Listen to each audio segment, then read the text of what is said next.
Working with kids is the most rewarding, exhausting, and unpredictable job on the planet. And we are so here for all of it. Welcome, everyone, to Adventure Nannies On Air. This is the place where we get into the conversations that are really on the minds of incredible nannies and families day in and day out. I'm Shenandoah. And I'm Reagan. And we're here from the team at Adventure Nannies, a nationwide agency that helps progressive, globally minded families find the talented, passionate nannies, educators, and newborn care specialists to join them on all their adventures. We're tackling everything from the big stuff like how to navigate conversations about legal pay to the fun stuff like our go-to hacks for making travel with kids feel like a total breeze. Along the way, we'll hear stories and learn from incredible guests, both in and outside the nanny industry. Whether you're a parent, a nanny, or a lost person on the internet, we're glad you're here with us. Let's get into it. Before we get started, just a quick note. The views you're going to hear today are the personal opinions of our guests and don't necessarily represent the official views of Adventure Nannies. And a heads up for anyone with little ones nearby, we can get a little passionate, which means some salty language might pop up. You might want to grab your headphones for this one.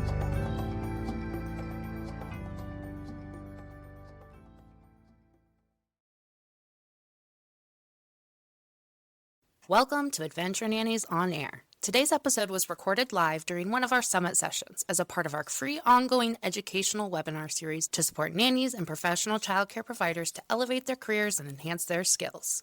If you like what you hear, you can catch the full episode on our YouTube channel or register for our next summit session at adventurenannies.com/summit-sessions. Welcome to tonight's summit session. I am Reagan. I am the marketing director at Adventure Nannies, and I'll be your host for tonight. Tonight, we are going to dive deep into a topic that's super exciting and important in our industry, something we get asked about all the time, and that is contracts, negotiations, and professional standards.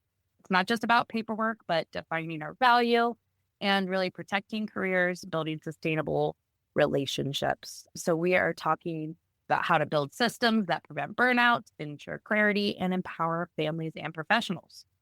So we are super, super lucky and excited to have two incredible advocates and seasoned professionals here to guide us. Together, they bring nearly 3 decades of combined experience in some of the most complex and high-stakes environments. They are the incredible Tori Blanchard, who has over 7 years of full-time experience working in both high net worth and ultra high net worth fully staffed homes.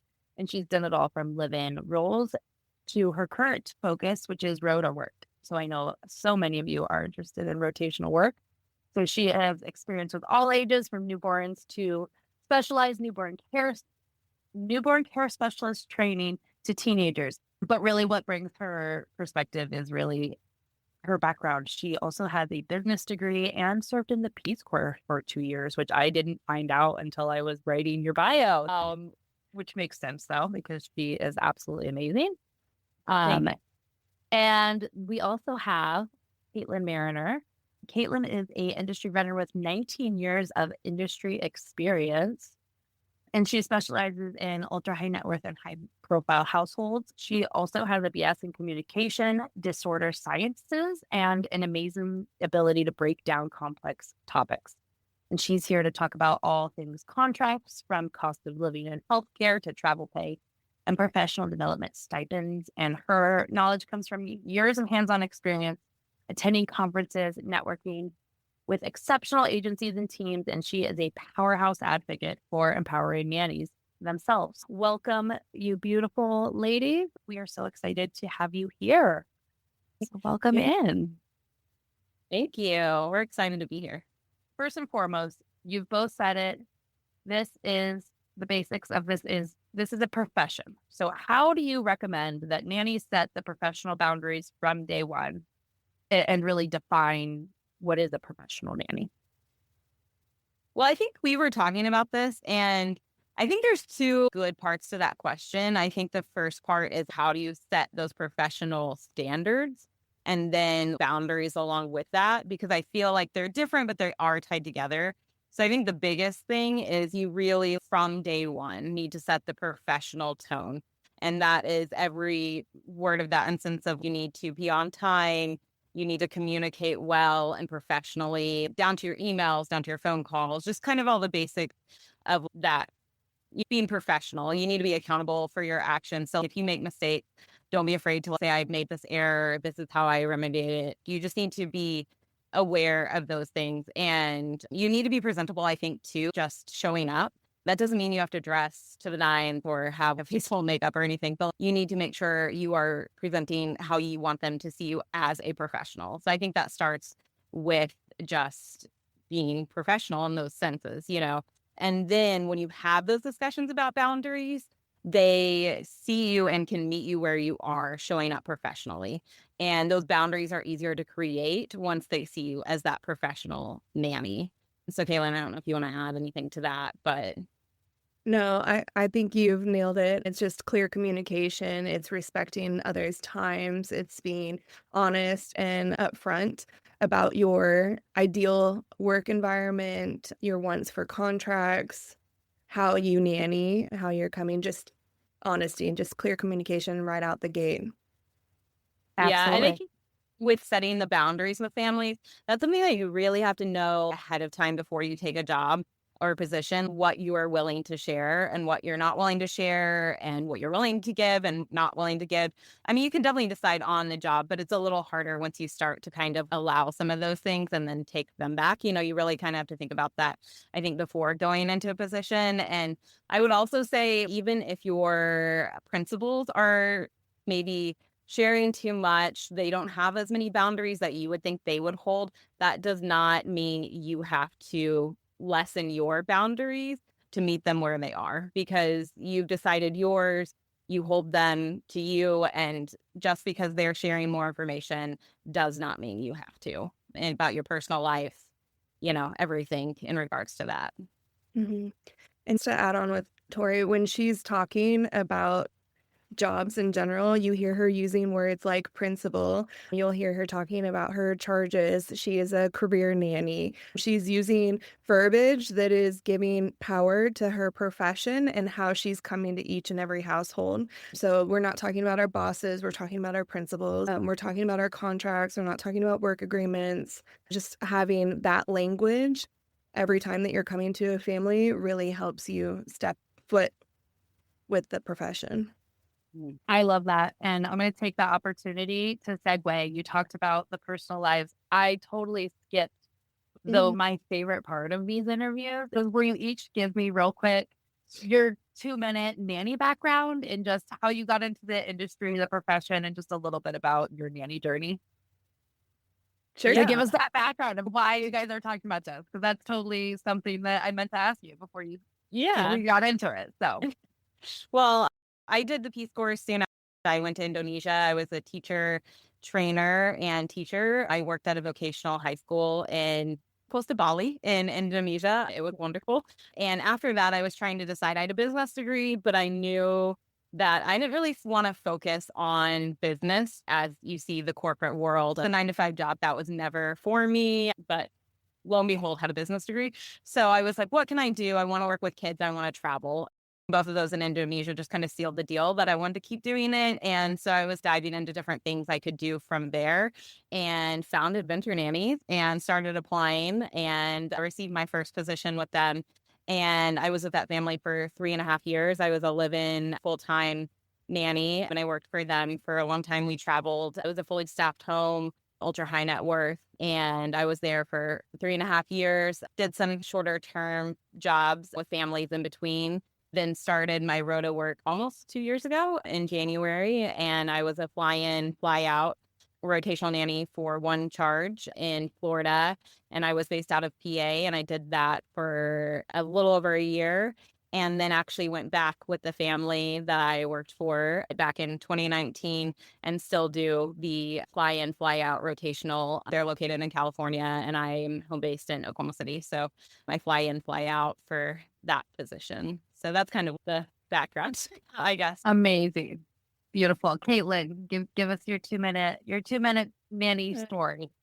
I went to the University of Oregon and studied communication disorder sciences with the want of being a speech language pathologist. I studied American Sign Language and really dove into that through my college experience, I was able to work at a child development center that was strongly focused in Rye. And they wanted to educate and train all of us. So I got thrown into Rye and really learned about child-led learning. And after college, I said, I'm going to move to New York. And through care.com, I found a few interviews and I landed 6 hours later. I interviewed with a family and I was with them for over 11 years in New York City with 3 children. I ended up relocating to the DC area with them, and through a series of events, I took a position in Columbus, Ohio, working for my first ultra high profile client. And through that position, I found another position in Boston, Massachusetts. I worked in Asheville, North Carolina, bounced back up to New York for a little bit, and I'm currently in South Carolina working for a family here. So Amazing. and So as you can see, these amazing ladies not only have really, really neat backgrounds, but are so experienced in all of these contracts and in the things that they are going to talk about. They have firsthand experience. So that's why we're so excited to have them here. So we're going to hop back into where we were. We're talking about how it's a profession and how we can really define the profession. So let's get back to contracts. We do have a question in the chat that I think is a great way to start off this conversation about contracts. You talked about, Kaitlyn, calling them contracts and not work agreements. And the question is, aren't contracts defined as a work period for a time with an end date? And 49 out of 50 states are at-will states. So work agreement is technically the correct legal term. We never want nannies to feel stuck in an unsafe working environment because they're incorrectly signed a contract with beginning and end date. My understanding is that nanny work agreements generally don't have an end date defined or a contract period. You guys have any insights or thoughts about that? yes. Yeah, I'm very excited.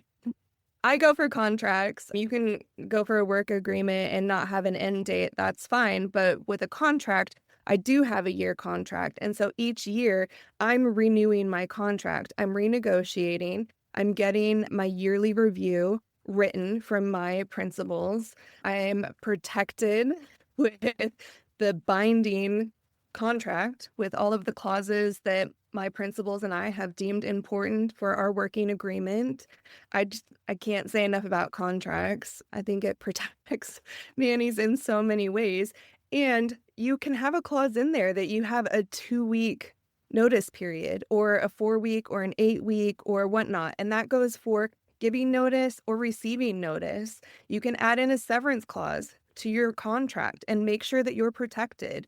You can ask that all of your benefits are paid out for 3 months after the end of your contract. Whatever you need your contract to be to make you feel secure in your work, you can add that because it's your contract and you get to design that with your principals to make sure that it's a mutually beneficial contract. All about it. Yeah, I would also agree. You made a good point about not having an end date, but really this contract should. I mean, this is when you sign it when you receive the job, and it should technically end that first year when you're doing your review. And you should have we're all adding things to our contracts all the time. Hopefully that should then begin another one. And then that one goes until your second year end. I know they don't have a defined end date. I think it helps when you see it. And honestly, though, contracts can change even before then. I've had family situations that had to change, and I immediately asked for a new contract. I said, if family dynamics are going to change, like, I need to rework this contract immediately because that no longer serves this role the way it was. Changing all the time, so I'm fine with the word contract as well. I was with a family for a decade plus, and I did not have a contract, and I did not have a work agreement. I made the same pay for 8 or 9 of those years. That's adding 2 other babies. That's moving, relocating states, adding classes. It's adding play dates. It's schedules. I started cooking for the entire family. My job evolved in such a way I had a great deal. I wasn't protected. I didn't have anything to go back and say, hey, our dynamic has shifted, because I didn't have any contract that said what our ever since that experience, they were lovely. That was wonderful. But ever since that experience, I've had a contract, and each year I get to renegotiate and renew my contract. And that is super empowering to be able to say, I'd actually like to add another PTO day, or per my contract, I get a minimum COLA raise this year. Can we sit down and discuss, is that the minimum, or would you like to offer me a 3% raise? There's a lot of benefit. It gives a lot of power to the nanny, but also to the family, and it creates that professional dynamic that Tori was talking about earlier. I love that. Do you have any insights feel protected? And you mentioned a couple, but I just want to home the fact that you can still be protected in an at-will state with a contract. You define that. What do you want in your contract? Is there anything that you can recommend, or you take your contract through a lawyer? You're not just reading it yourself. Or is there different things that you can do to feel secure in that your contract is protected? Who do you have read your contract? Who do you help you with that? Those kinds of things. How do you feel secure in that? Yeah, a lot of us will receive jobs through various agencies at some point. They're a great advocate, and they can help you come up with that and talk about points that might to be talked about with families and just kind of between person. But I would say, even if you're not going through an, you could definitely, if you have someone that is familiar with contract law or contracts in general, whether or not they have a law, I think that's have it looked at. You could also, if you're wanting more contact or content purposes on what you need to include in there, other nannies and your friends that are nannies, your coworkers, those are great resources for that. I would say agencies, if you're going that way, are going to be your best advocate for your contract. Absolutely. And I would just add, especially if you are going for higher net worth, high profile, and something that the agencies would coach you on. But if you're not going through one, is if you are going to ask your nanny friends to look at those contracts, make sure they are redacted and all personal information is not included in those contracts that you're sending to your friends. Yes. Great reminder, Reagan. Yes. My little flag went off there. Yeah. Do you have anything else to add about that, Kaitlyn?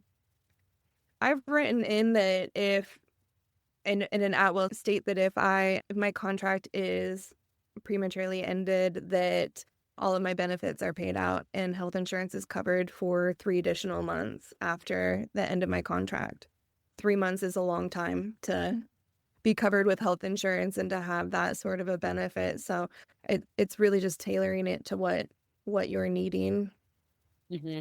I've had contracts that had 8 weeks notice period, and that's for an at-will, and that's with the principals or the nanny. That's a long time, but that's also where your yearly review and having that in writing comes into play. That's a big benefit, because if you're in past your first year into your second and your principals decide to terminate your contract and say it's for fault, you have documentation that you've been a standout employee. And so then you get to advocate for yourself in that way and ask for proof of the contrary. Yeah. And I would say severance has always been in mine. And I think that's always been, and it increases, every year that you're there. So like the first year, you'll receive 2 weeks of pay and double it as the years continue, So that can really build up, the more that you're with the family. And so that's always been important to include in mind in regards to that. Mm-hmm. Love it. Those are some really awesome things that can help you feel more secure. What are the things that every nanny, that across the board, if you want to call yourself a professional nanny, whether you're new or experienced, what are the non-negotiable things that every nanny should have in their contract? 2 solid pages of it. So we can just dive right in. I know, right? I was wanting to take a break and I'm talking. Just let you love notes. I think PTO is pretty common, vacation time and sick time. A lot of employers are choosing to lump those in as one and just giving a lump sum of days and saying that you can use them how you feel. I personally ask for a professional development fund or stipend and a PTO day or 2 associated with that professional development. It's helping me continue to build my resume, but it's also adding benefit to my principals and their household. Health insurance is a big one.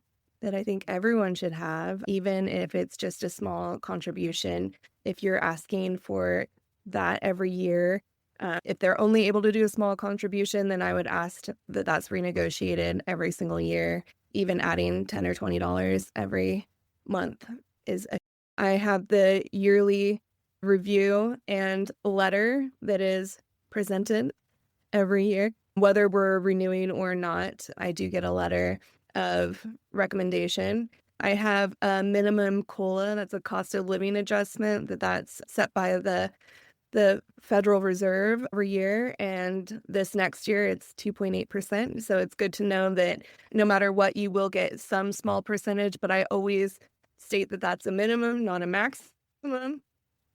I recently have been asking for a two-way NDA. A lot of families that we work for, they've been asking that they're protected against disparaging comments. And so I have also been asking the same. Not that I've ever had to use that, but this is my career and this is how I live my life. So I think that's incredibly important for nannies to ask for. I've written in yearly bonuses, mileage if I have to use my own car. It's currently 70 cents a mile, and that's a federal rate. I've had my can and can'ts of my role clearly defined so that I know what my lane is, and everyone else in the household also knows what my lane is. This is really, sorry to interrupt. This is really Oh. important, though, I think, for high net worth and ultra high net worth, especially when you've got like a multitude of staff on hand. I feel like that also defines your role even more so, you know. So I just to throw that out there, I think it's critical when you've got a fully staffed home. I agree. I also think for first-time families that might not have had a household employee before, it's important to outline those as well. I've also included allergies, any places that we're not allowed to visit, any people that we're not allowed to have contact with, any specific medical needs. I always have a discipline section so that we're clearly outlining what families deem appropriate or not. I do a medical consent form so that I can seek medical attention for any non-life-threatening treatment that a child might need. Which I've had to use a couple of times, so they'll come in handy, very much so to have on hand. You hope Yes. you never have to, but Yeah, Yeah, you you want might as them, well you have need it. them. Yeah. A So credit card or petty cash fund. yeah, Do you want me to keep going, Reagan? Because this amazing list, and I am down to hear it all. I think we should dump the full list for everybody. yeah. And if you don't have any more highlights, talk about how you keep talking about when you come back and renegotiate your contract. How are we asking for more? And we're asking for double our severance, and we're asking for more. How do you approach those conversations professionally and respectfully? Especially in the nanny profession, it is such a hard.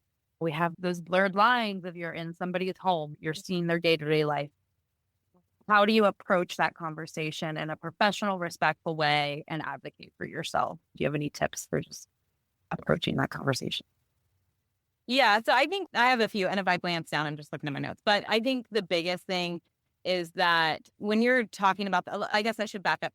So a lot of my principals and I have sat down for various meetings regularly. That can look like weekly meetings. It can look like biweekly meetings. It can look like monthly meetings, whatever makes sense for your family and you as a whole. I think is the first step, because those meetings allow you to discuss an array of things that you need to discuss, and also gives you a chance to maybe start mentioning some of these things so they're not blindsided when it comes time to your yearly review and you have all these thoughts about renegotiation. So I think that's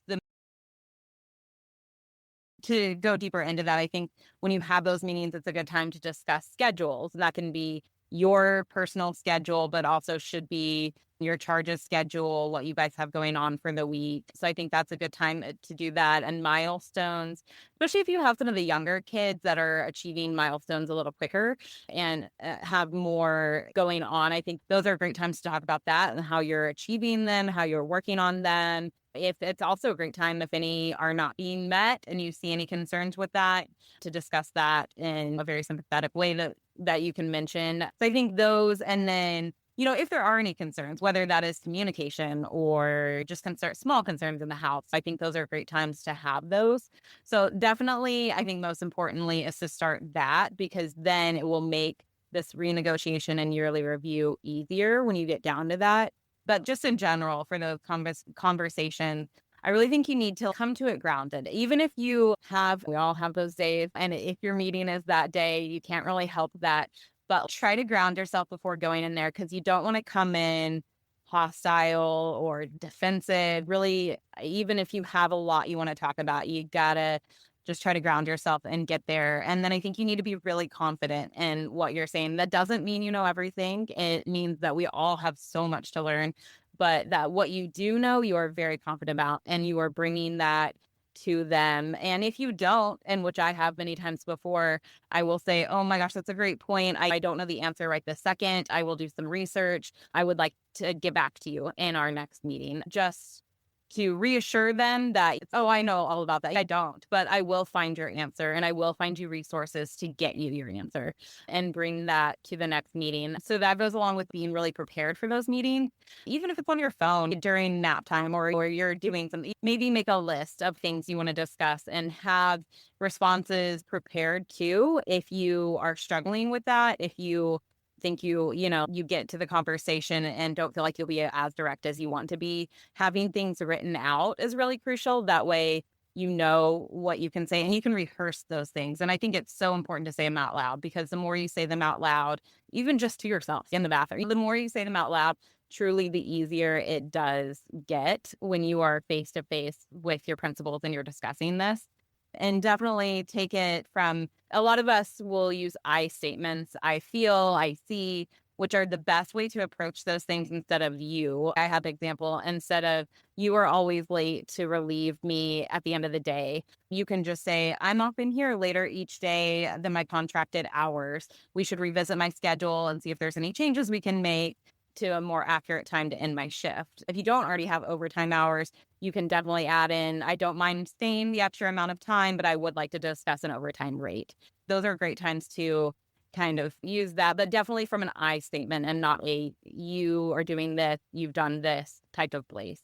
And then I think the right time and right place, which if you're having your weekly meetings, I assume you'll find a central location to have them. And so that will just be where you have them, and you'll also discover a time that works for everyone. I always say the children should definitely not be present in these, especially because you're could be talking about some sensitive health or milestone things, and they just don't need to hear any of that. So children should definitely never be present in those. I've had these discussions during nap time. That's worked really well. Or at the close of my day, if they're already asleep or in their bedrooms. I've also had these conversations then. Whatever kind of works for you guys. And then I guess the last thing is to be direct but empathetic. If they're saying, I can't do this, and you can say, oh, I understand that, I really do, but you have to be direct in saying, this is what I want, and show them how you have done what you have done this last year. And I think you just need to be direct with what you're doing and saying. I don't know if you have anything to add, Kaitlyn, but that was Yeah, I think these meetings, these check-ins, not only are they a way for you to express your needs and wants or concerns, but they're a way for you to assert that this is a profession and you're coming to this household as a professional. You're wanting to check in and making sure that the care that you're providing and the attention to detail and their children that you're offering in their home is up to par with their expectations. I think it's also good to come not only with your own questions prepared, but also being prepared to receive feedback or information that maybe was not on your list and they're now wanting to discuss, but that's open communication, and that's how you're building trust in a relationship. So just being prepared both ways, because when I was a new nanny, I was not always prepared. I had my concerns, and that was on the forefront of my mind. So getting that feedback sometimes really threw me for a loop. And then my concerns or questions were never addressed because we were now talking about a different scenario. Yeah, and I would add to that. Yeah, I do. I've done it with a lot of my past families. There's a lot of different. There's a lot of different. sheets out there that you can find. I think Homework Solutions does one, but there's reviews for your principals to kind of fill out ahead of time if you don't know where to start with a review or anything like that. But then there's also some that are out there, or I've even created my own, where you can kind of do the same for your principals in a way, just communication. So whether or not you actually show them that, you can have that ready to have points that you want to discuss. So it's a review both ways for both of you. Right. And I always tell my principals, I don't care if you need to write it down, email it, call me, text me, face to face. I don't care how you need to get me the information. Not everyone is good with a face-to-face conversation, but I need the information. However hard it is to hear or to share or whatnot, I need to know. I'm in your home. I'm taking care of your precious humans. I need to know. I don't care how you get it to me. That is a great segue into the great question we have in the chat about this. Nora wants to know, when you're hitting contracts, broaching the topic of additions to the contract and receiving the letter of recommendation without them thinking that she's quitting, all these things, she was thinking about putting them in an email or folder so parents have time to discuss and they don't feel awkward because they were not expecting a renegotiation. So how would you approach, I guess broadly, they weren't expecting it, now they are, and possibly there's some things that to add that have become permissible that no longer okay with. It's going to be possibly an awkward conversation. How do you have any tips for how to start that conversation? Would you send that email ahead of time with some details? Would you just have to sit down? How would you approach that? A month out from my 1 year, I let them know, hey, we're 30 days out from my 1 year. It's super important to me that we find a time to sit down. Can we schedule a time now? And just so you know, when we sit down, I will have some notes, some contracts, alterations that I'd like to discuss. I just want to prepare you now. I'm not entirely sure what they are because I don't want to start that conversation now. I want it in 30 days. I'm really looking forward to fleshing out those ideas and coming to you with a proposal. So it's just right off the bat, when we have that conversation, I've got ideas. And maybe it's that I'm going to ask for a 3% raise instead of the federal 2.8 that's being offered right now, or an extra PTO day. Or maybe it's grandiose, who knows? But they're already prepared to have that discussion because I've prepped them 30 days in advance. And you can even tell them a week before. I've been working on ideas. I'm really excited. I've been jotting down some things. I'm really excited to share them with you. I can't wait to hear what we come to agreement on. So it's just always being brought up. Yeah, well, and setting that tone, that positive tone about you're excited. It's not something scary. I think that's something that I just took away from what you said for sure. Mm-hmm. Yeah. And I think even if you get to that meeting and they do seem very stunned, or it does reach that point, I always am okay with, I know this is a lot of information. I know this is a lot to look over. You may have to readdress your budget and various things.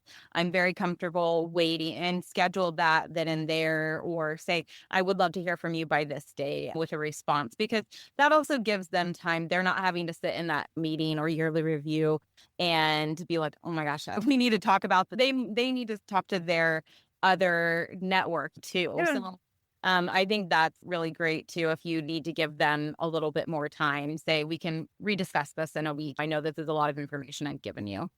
And everyone knows their principal better than anyone else, right? We're in their homes. We talk to them every day.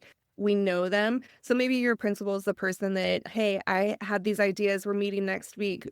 Can I send them over to you now so you have time to process and really understand what I'm asking for, so we can have that discussion on our scheduled date? Or maybe they need the time after the fact, but you'll know your principal best and when they need to be presented that information. But it's advocating for yourself. Talk about it all day long. Yeah. Yeah. I love it. And then, since I waited to my 1 year, should I wait a couple months for the new contract to kick in? I don't think so. I think you chatted, you've given them the heads up, get it on the calendar and get it done at this point. I know it's hard, but get it done. And I also have to say that I think I forgot to mention it earlier, but a lot of times people can get really awkward with sitting in the silence after you have given some information, and they're thinking about it. There. There is. And don't try, I know it's hard, try your hardest not to fill those moments of silence with additional information or additional things. Let Or the silence be acceptance. silence. You know, if you have to count in your head to 10 or something, or just to something in your mind to distract you, let that silence sit there, because the more you say, not always is going to be helpful to the reasoning. Yeah. I get really agreeable when I'm nervous. I'm like, oh, never mind. We can Yeah. just do like 2%. It's fine. Like, never. Yeah. But I also wanted to, Nora, I think all of these conversations, it's just information gathering. And your employers might say, nope, it's not for us. Nope, we don't want to do that. Nope, we don't. All of that.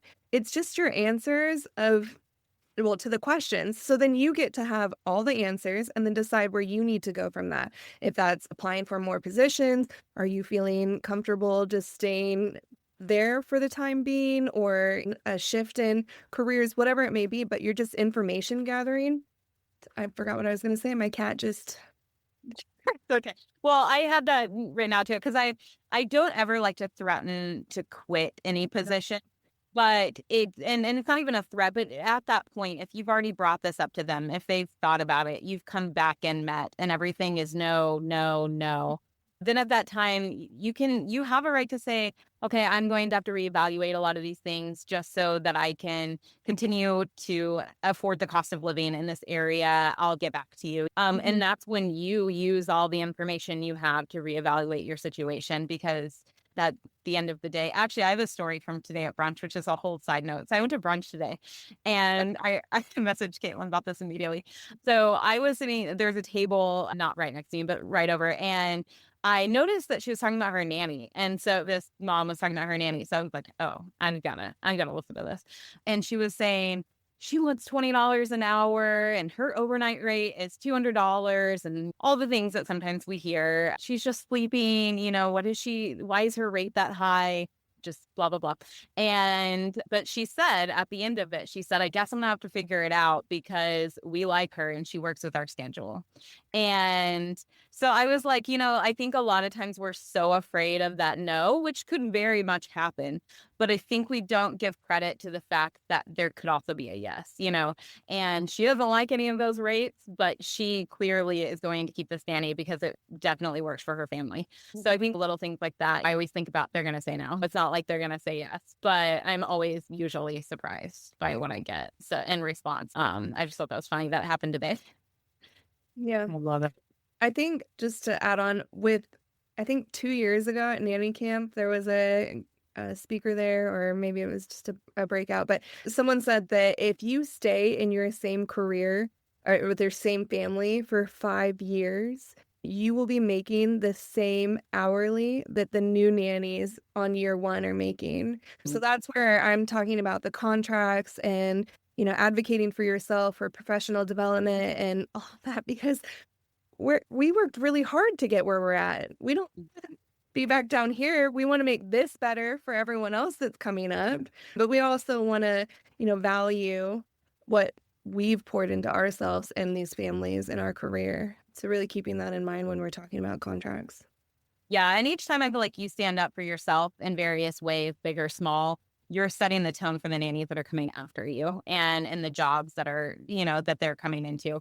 So I feel like it's like not only our right, but we need to do it because we are setting the tone for the future of this profession. And I think I can speak on everybody that we love this profession and we want it to continue tenfold. So I feel like that's just a big part of that.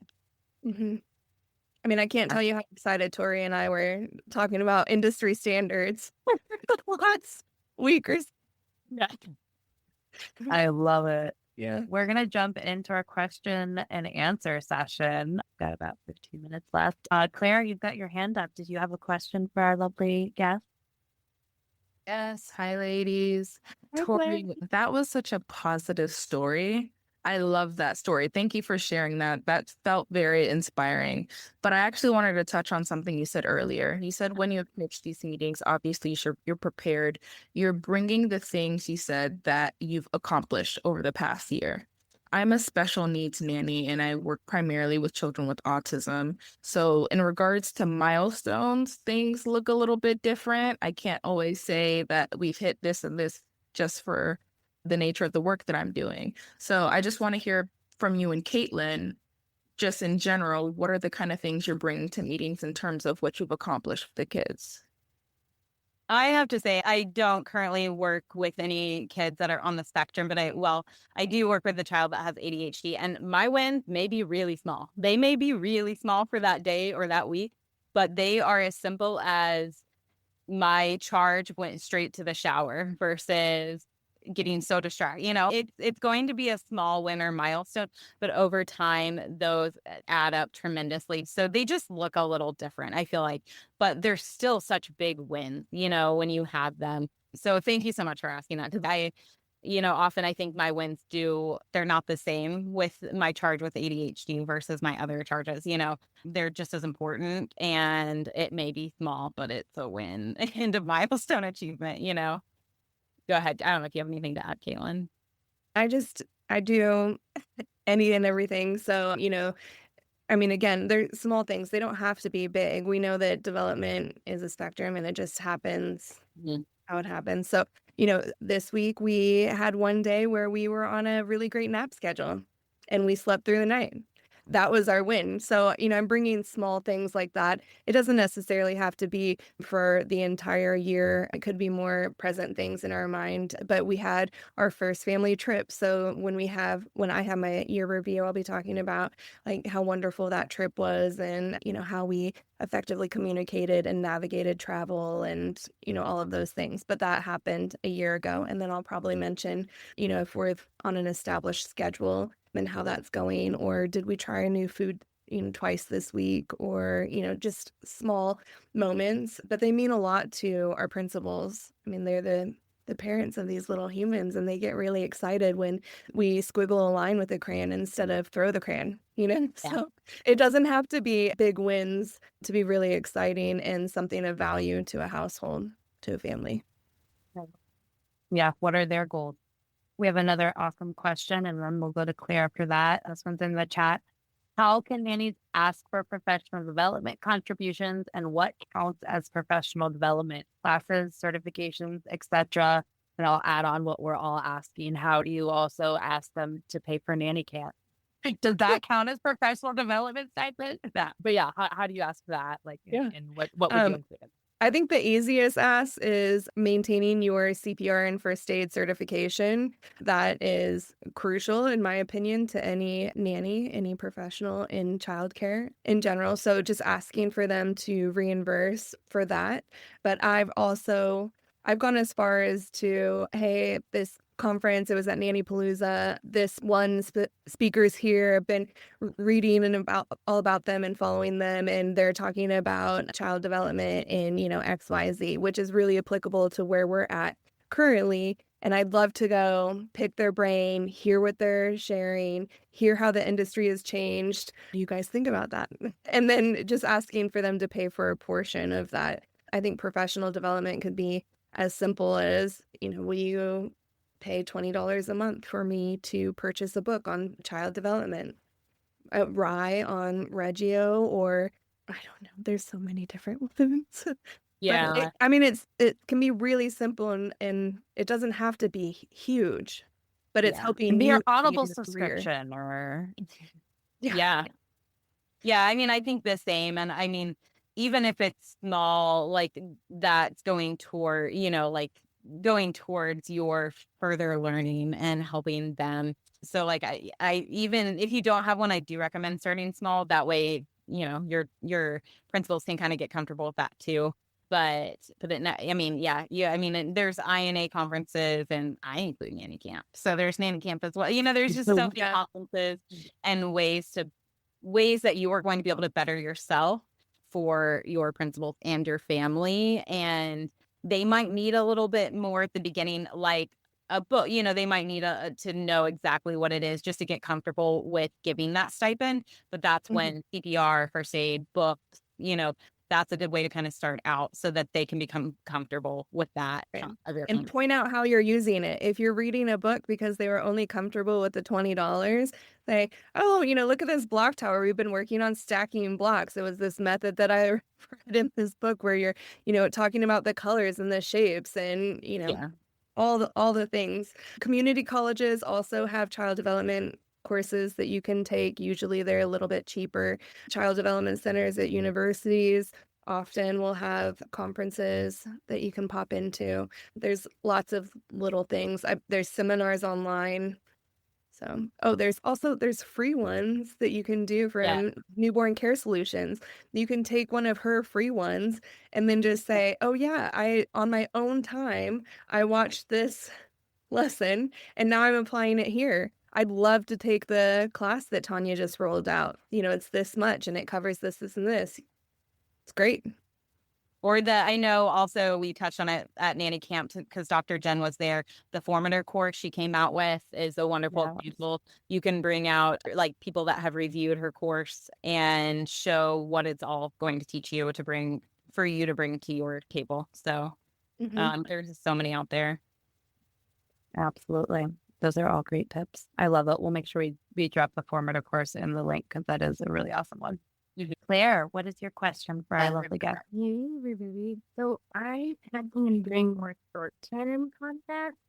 I'm just curious what y'all have to say about that. And I guess one question I have is it standard to do insurance in there or is it a higher rate or does it just depend? For a short specific? Yeah. Like 6 weeks, let's say. I mean, my contracts when I have done shorter term positions haven't differed that much from my long-term contract. I feel like obviously if it's a short-term contract, they're not going to be able to provide, 401k and actual health insurance through them, obviously, because of the short term. But I still have the same amount of stipend in there because my insurance doesn't change just because it's a short-term contract, So there are hours and maybe some like PTO and sick time that are all a little bit different, from short term just because of the nature of it. But I feel like the fundamental things like healthcare and such as that they don't really change they haven't changed for me short term. But I also haven't done a ton of short term contracts, so I, can't fully say. But for me, it hasn't differed too much.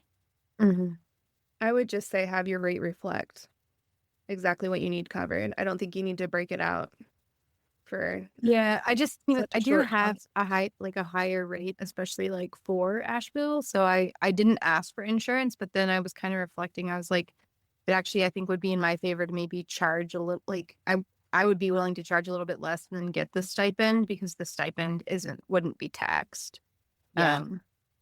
So I mean, it's like you actually kind of I don't know. This is something I'm figuring out, but I just wanted to ask about that. And then one thing I wanted to share, something that worked really well for me in the past with a family, I had a running Google Doc with them and it was good for I think it's really important to have, obviously the contract discussion. I really enjoyed what you guys were saying about that, but it was really helpful to kind of, some things, what's a good example? We used it a lot for hey, the baby, I don't want to say his name, I almost said his name. Anyways, he is potty training, and this is what we did over the weekend just because it seemed like I feel like things get lost in text a lot and it was just really nice to have that Google Doc. So like those I've definitely had. And with employers, I like to stick to email, but that is my personal preference. So a lot of the like milestones and things reached, I guess pictures more so like message, but everything else that we've been discussing can be, that can be a Google Doc, but I usually send everything through email. But I think that's more my personal preference and maybe what my principals also I could tell would be their preference. Too, that's just finding the communication method that works. I've used notebooks, I've used Signal, we've used WhatsApp, all the different options. So especially when you're rota working with your teammate on communicating most effectively for both of you. But then also I've had parents just ask for face-to-face and that they'd prefer no pictures sent or anything, that we just share in person. Amazing. I'll say we've got about 5 minutes left and a couple questions in the chat, so I want to make sure we get to them. The one about approaching contracts, if you start one without one, we talked about that with Brittany in our last summit session. So just for time's sake, I'm going to refer and send the thing for that so we can chat through a couple of these other ones. And then the other caveat to this is because we have so many more questions and some of them we're going to talk about, Tori and Kaitlyn are going to come back for a part 2. So drop all your questions. If we don't get them to them tonight, we will come back and have a part 2 of this. And also, sorry to interrupt, Reagan, but that's kind of also, we haven't been steering as much to the Rhoda thing because that's like a kind of a whole other ballpark. Yeah, that's what I was like. I think those ones are going to have to wait only because they'll get so big. So we can even talk about contracts more. And then especially, like the Rhoda, the healthcare stipends. We talked a lot about that with Homework Solutions too. But up to a certain amount, they are non-taxable benefits. So details is what it's called.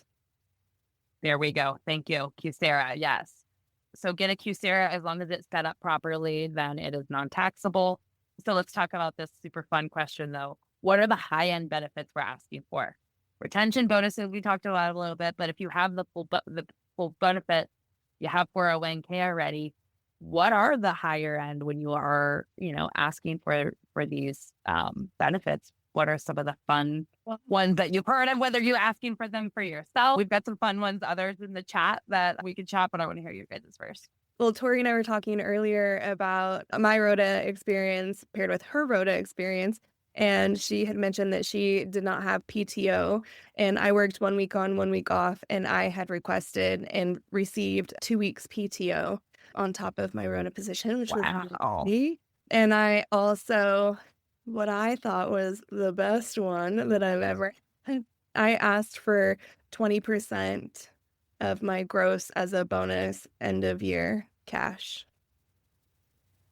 Yes. And that was those I agree. I have done the same with the year-end bonus, and I definitely prefer cash or check, more so cash than anything. But I think one we also talked about was if you are a Rhoda travel nanny, which I know we're getting into that conversation, but having them cover TSA pre-check and clear. We are in the airports all the time, so it's just essential to kind of cover those. But I guess in regards to like flying first. What I was saying that was one of ours in the chat. Flying Business class flights, first class flights. I know you ladies. I get some fun photos every once in a while. Exactly. Gotta get the cheese plate and all the good snacks, right? We are rating all those first class meals. See which one's the best. We'll come out with their and that's where we talk about we talk a lot about what is a perk versus a benefit. These are the perks that you can negotiate for. The kind of icing on the cake. They're not the things that make or break your life. But they're perks. So these are the fun things that you get to ask for when you are at this elite level and you have proved your professionalism and you show up professionally. So, and I think that goes with obviously a lot of people may match or if they're not already matching your 401k to even ask, which I assume they are though, matching your 401k or already giving a certain percentage into it.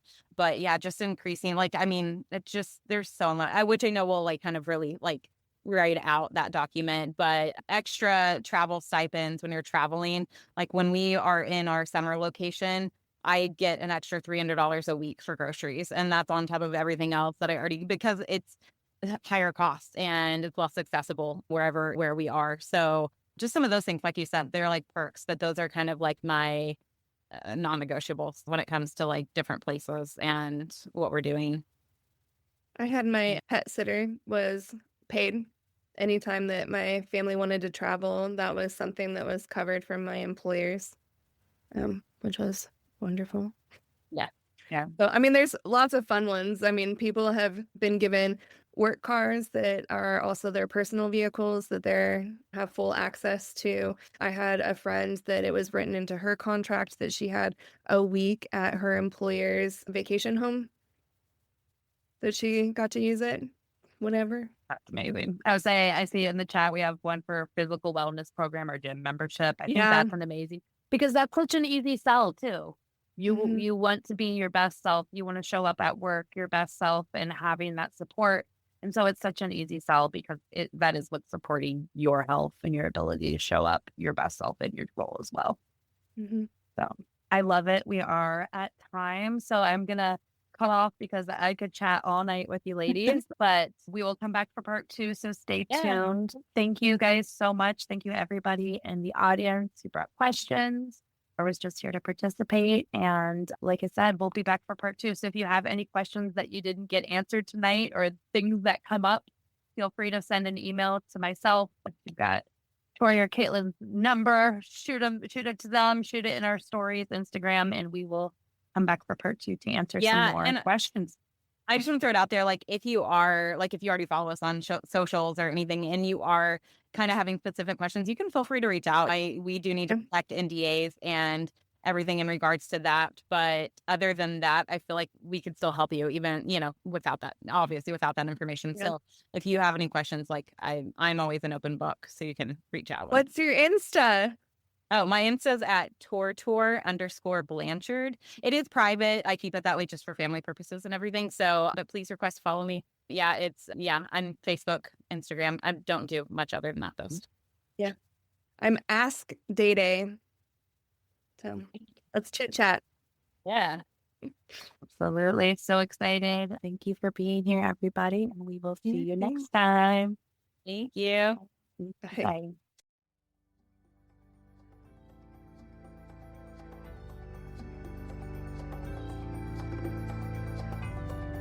And that's a wrap. Thank you so much for spending a little bit of your day with us. We'd love to stay connected. You can find all of our past episodes and summit sessions on Apple Music, Spotify, YouTube, or wherever you get your podcast fix.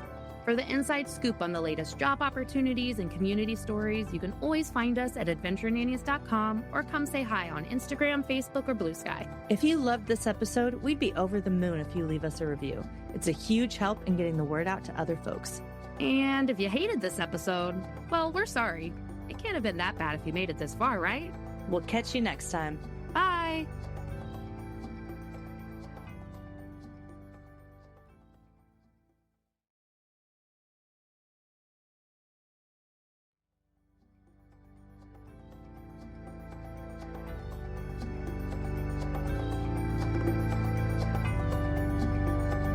And that's a wrap.